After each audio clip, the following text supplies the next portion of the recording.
Hi everyone, in today's video I have a electric balloon blowing machine. This I bought it from Amazon. Link is given in the description. You know it's very difficult to blow balloons using mouth or hand pump. So this will blow balloons very quickly and very easily. Now I will show you how this balloon pump works. This balloon pump has two modes of operation. One is the manual mode and one is the automatic mode.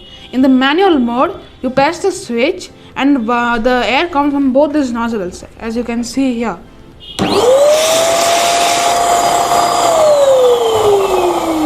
In the automatic mode, I'll press this nozzle. This nozzle contains a sensor.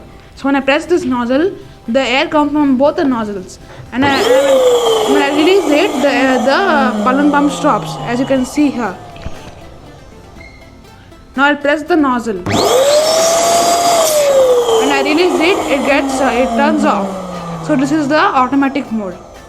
Now I will show you how many balloons can it blow in 20 seconds.